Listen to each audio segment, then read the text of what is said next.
지난 한 해 국내 경제 관련 지표들은 우울한 성적표를 보였습니다. 경제 위기설도 수면 위로 떠올랐고요. 이는 올해 경제 전망마저 더 어둡게 만들었죠. 어제 문재인 대통령과 재계 총수들의 신년사가 있었습니다. 올해 국내 경제가 어떻게 될지, 변화를 넘어서 또 도약을 할 수 있을지 어느 정도 유추를 해볼 수 있는 자리였는데요. 관련해서 내용 자세하게 짚어보도록 하겠습니다.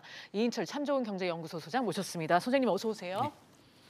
문재인 대통령의 신년사 얘기부터 시작을 해봐야 될 것 같아요. 일단 작년 신년사와는 크게 달랐던 것 같은데 경제 문제에 대한 언급이 많았어요. 맞습니다. 올해 문재인 대통령의 신년사 제목이 오늘이 행복한 나라입니다. 김 앵커는 오늘 행복하세요? 오늘요? 네.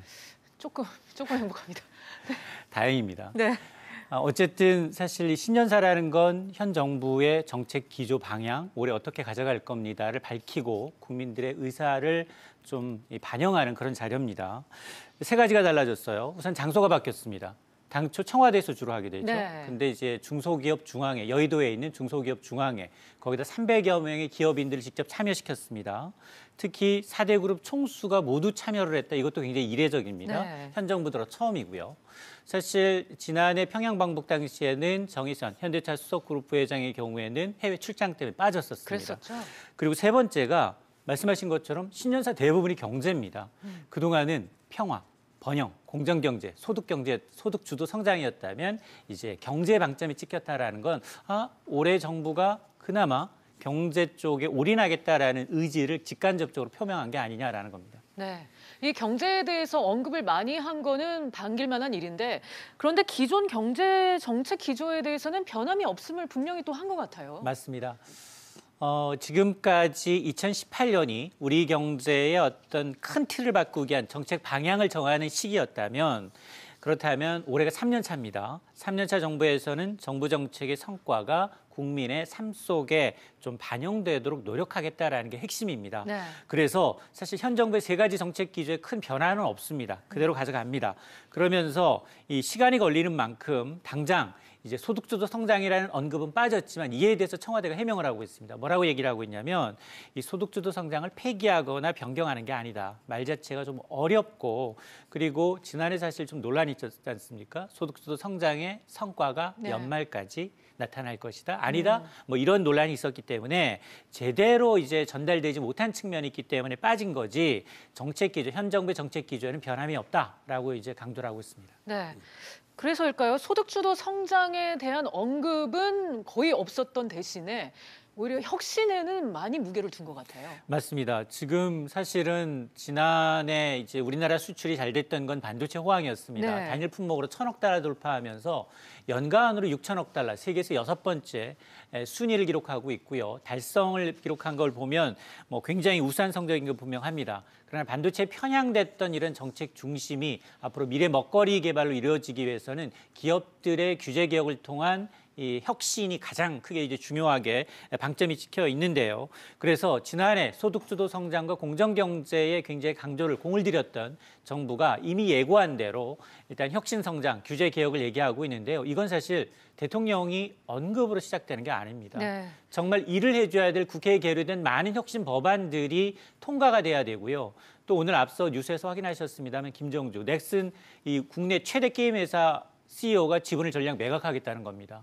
그 이유가 규제가 너무 많아서 게임 규제가 너무 많아서 일을 하기 어렵다라는 거거든요. 실질적으로 현장의 목소리를 듣고 그 규제가 철폐될지 여부는 대통령의 의지와는 상관없다라는 걸 분명히 했습니다. 네, 어제 대통령이 이제 신년사를 하는 모습에서도 화제가 됐던 게 아까 소장님도 말씀을 하셨지만 우리나라의 4대 그룹 총수들이 나란히 앉아있던 모습이었습니다.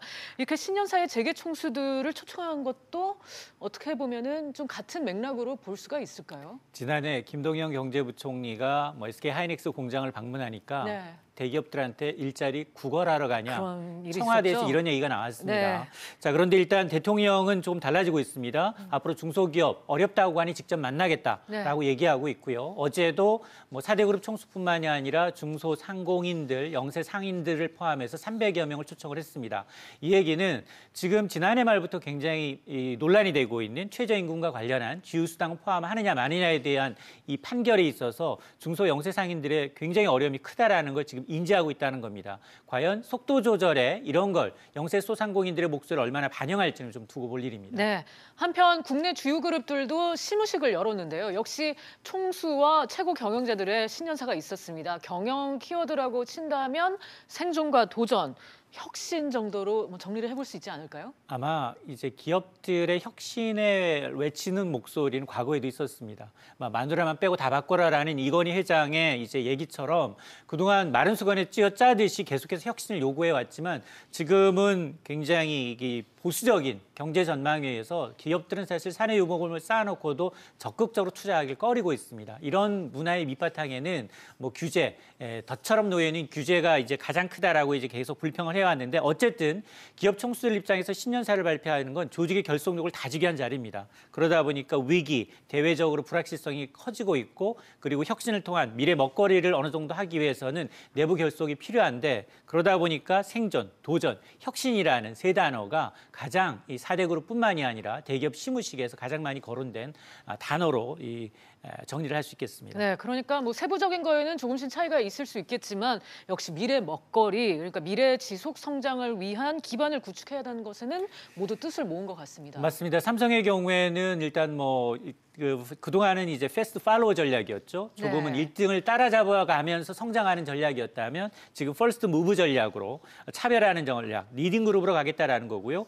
LG그룹은 그룹의 특성을 잘 반영하고 있습니다. 기업의 가치가 고객의 가치다라고 강조를 하고 있고 최태원 회장은 대담 형식을 바로 바꾸고 있어요. 네. 혼자 발표하는 게 아니라 얘기를 듣겠다는 겁니다. 임직원들의 얘기를. 현대차 역시 미래 먹거리는 수소차다. 이거 역량을 강조하고 있는데 어쨌든 신년사의 형식은 조금 바뀌었습니다만 과거의 위기를 지금은 현재 정말로 위기를 강조하면서도 미래 먹거리 발굴과 투자를 위해서 굉장히 이제 노력하는 모습은 좀 눈여겨볼 대목입니다. 네, 마지막으로 하나만 더 여쭐게요. 사실 경제가 많이 어렵죠. 여러 신년사에서도 지금 확인을 할 수 있었지만 변화가 필요하고 또 이를 위해서는 혁신이 필요한 상황입니다. 올해 우리나라 경제 새로운 도약 가능할까요? 저는 사실 국회는 별로 믿지 않고요. 네. 2020년 때문에 일을 안 할 것으로 보이고요. 정부는 계속해서 규제 개혁을 외치겠지만 공무원 메아리가 될 수 있다. 근데 저는 우리 국민의 DNA를 믿습니다. IMF는 금모으기로 극복을 했거든요.